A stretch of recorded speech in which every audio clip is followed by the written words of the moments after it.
বন্ধুরা, জুলাই মাসের পরে বাংলাদেশে অনেক ভারত বিরোধী কথাবার্তা হচ্ছিল। তখন নুরুবেল বা মোহাম্মদ ইউনিস বাংলাদেশে সরকারের প্রধান হয়ে এসছেন। উনি বাংলাদেশকে নতুন দিশা দেখানোর কথা বলছিলেন।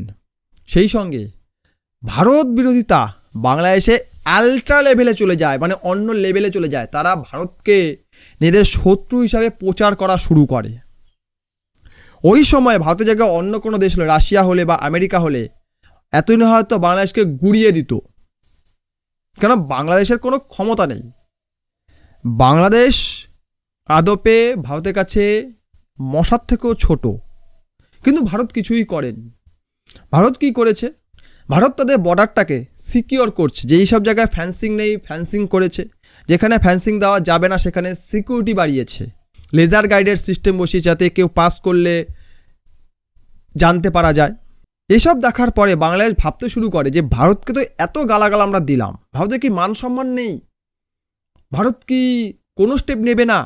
তারা কন্টিনিউ একটা বছর ভারতকে কনস্ট্যান্ট গালাগালি দিয়ে গেছে, ভারত বিরোধিতা করে গেছে, কিন্তু কোনোভাবেই তারা ভারতকে ফাঁসাতে পারেনি। কেন বললাম ফাঁসাতে পারেনি? কারণ তা যদি একবার ফাঁসিয়ে দিত, তারপর মানবাধিকার অ্যান ত্যান বহু কিছু এনে ভারতকে যুদ্ধে আটকে রাখলে বা একটা কনফ্লিক্টের মধ্যে জড়িয়ে দিলে এতে লাভ হতো চীন এবং আমেরিকার সহ বাকি অনেক ভারতের শত্রু দেশের। কারণ ভারত যত বেশি যুদ্ধে জড়াবে তত বেশি ক্ষতি হবে, আর্থিক ক্ষতি হবে, সে সঙ্গে ভারত অন্যান্য দিকে ফোকাস করতে পারবে না এবং তাতে ভারতের শত্রুদের লাভ হবে। ভারত এসব কিছু করেনি। ভারত চুপচাপ দাঁড়িয়ে দাঁড়িয়ে দেখছে, তামাশা দেখছে যে কি করতে পারে দেখি, কতদূর উঠতে পারে দেখি। বাংলাদেশ যখন বললো আমরা ভারত থেকে কোনো প্রোডাক্ট কিনবো না, তখন ভারত বলার টিকা নিতে হবে না।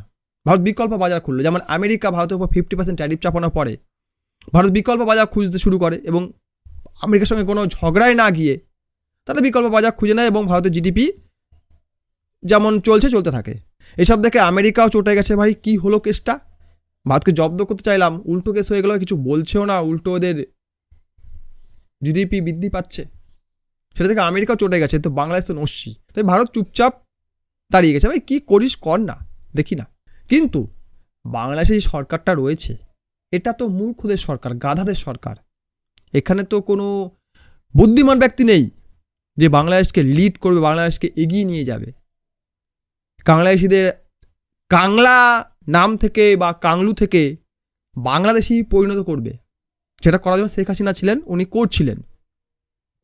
সে শেখ হাসিনাকে আবার এরা ফাঁসি দিয়ে দিয়েছে, ফাঁসির অর্ডার দিয়ে দিয়েছে, সেও ভারতে বসে আছে এবং ওখানকার স্বরাষ্ট্রমন্ত্রী, ওখানকার যারা আছে তারা কি বলছে যে ভারত যদি হাসিনাকে ফেরত না দেয় আমাদের কিছু করার নেই, আমরা বলতে পারি মাত্র, ভারত না দিলে আমাদের কিছুই করার নেই, ভারতকে আমরা বাধ্য করতে পারি না। না, আওয়ামী লীগকে আমরা নির্বাচনে আসতে দেব না। কারণ আওয়ামী লীগ যদি নির্বাচনে আসে এবং জিতে যায় তাহলে কি আমাদের পাছার চামড়া থাকবে? আর যদি চামড়া না থাকে তাহলে আমরা বসবো কিভাবে? এটা তো আপনাদের বুঝতে হবে। কাজেই শেখ হাসিনাকে নিয়ে যাব, ওকে ফাঁসি দেব, বিচার করব, ভারত ঝুঁকে যাবে, সেই প্রচারটাও মিথ্যা। মানে বাংলাদেশ আজ অবধি যতগুলো প্রচার করেছে ভারতকে নিয়ে একটাও তারা ফুলফিল করতে পারেনি। মানে ভারতকে তারা কোনোভাবে কাবু করতে পারেনি, কারণ বাংলাদেশের সেই অকাত নেই যে ভারত তারা কাবু করবে বা ভারতকে তারা ঝোঁকাবে, সেই ক্ষমতাতে কোনোভাবেই নেই। কারণ ডিপ্লোম্যাটিকভাবে তারা করতে পারবে না, সামরিক দিক তারা করতে পারবে না, ইকোনমি তারা করতে পারবে না, কীভাবে কী করবে? আমেরিকা পারছে না, চীন ভারতের সঙ্গে শত্রুতা করতে চাইছে না, আমেরিকা চাইছে যে চীন আর ভারত লড়ুক, কিন্তু হচ্ছে না। রাশিয়া, চীন, ভারত এক হয়ে থাকছে, এতে আমেরিকার ফাটছে, আমেরিকা কিছু করতে পারছে না, ভারত তো পাত্তাই দিচ্ছে না, চীনের সঙ্গে কথা বলা অকাত নেই বা দম নেই, রাশিয়া তো পাত্তাই দেয় না। এত কিছু দেখার পরে বাংলাদেশিরা বর্তমানে ফ্রাস্ট্রেট হয়ে গেছে। তারা ভাবছে এই ভারতকে আমরা কাবু করব কি করে। এর মধ্যেই কিছু খবর আমরা পেয়েছি, যেমন দুটো মাল গত ভিডিও জানিয়েছি যে রিজাইন দিয়ে দিয়েছে, মানে পারছে না, একদিকে পাবলিক খেতে পারছে না, প্যাদাপ্যাদি করছে।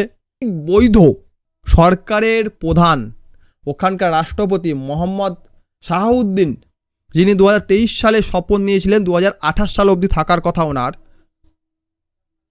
উনিও রিজাইন করতে চাইছেন। উনি বলতে চাইছেন যে যে পরিমাণ অপমান সংবিধানে হচ্ছে বা আমার হচ্ছে, আমি আর সহ্য করতে পারছি না।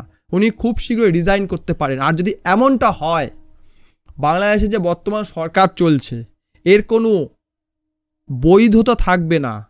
কেন বর্তমান বৈধতা কেন রয়েছে? ওখানে হিসাব মতো রাষ্ট্রপতি শাসন চলছে, কেয়ারটেকার গভর্নমেন্ট সেটা তা দেখভাল করছে। কিন্তু ইনি যদি রিজাইন দিয়ে দেন, সাংবিধানিকভাবে বৈধ কোনো মানুষ বাংলাদেশে থাকছে না। তাহলে কি হবে?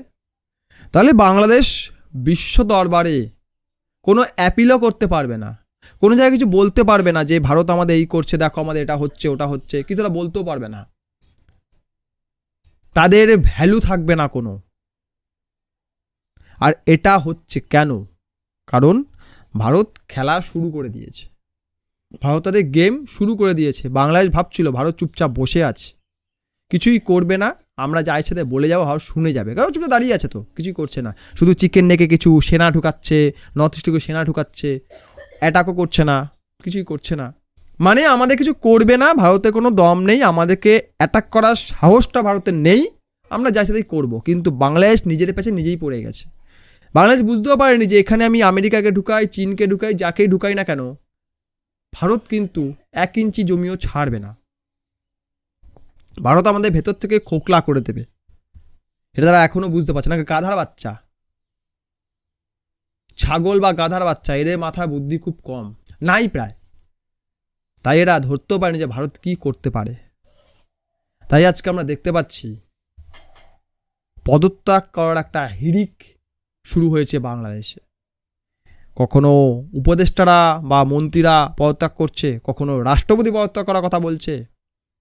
তাহলে এখন প্রশ্ন উঠতে পারে, এই রাষ্ট্রপতি পদত্যাগ করছে, তাহলে কি ভোটের পর ইউনিস ওখানকার রাষ্ট্রপতি হতে যাচ্ছে? কারণ ইউনিস তো ক্ষমতালোভী মানুষ, স্বার্থপর মানুষ, সুদখোর মানুষ। নুনুবেল কি তাহলে বর্তমান বাংলাদেশের রাষ্ট্রপতি হবে? এটা প্রশ্ন উঠছে, সেটা সময়ই বলবে। কিন্তু এটা একেবারে উড়িয়ে দেওয়া যাচ্ছে না যে নুনুবেল বাংলাদেশের রাষ্ট্রপতি হতে পারে, মেবি হতেই পারে। তো যাই হোক, বাংলাদেশে কি হচ্ছে সে সম্বন্ধে আপডেট আমার এই চ্যানেলে পেয়ে যাবেন। তো চ্যানেলটিকে সাবস্ক্রাইব করে রাখবেন, পাশে থেকে বেল আইকন প্রেস করবেন, যাতে আমার ভিডিওর নোটিফিকেশন আপনি পেয়ে যান সবার আগে। ভিডিও দেখার জন্য অসংখ্য ধন্যবাদ।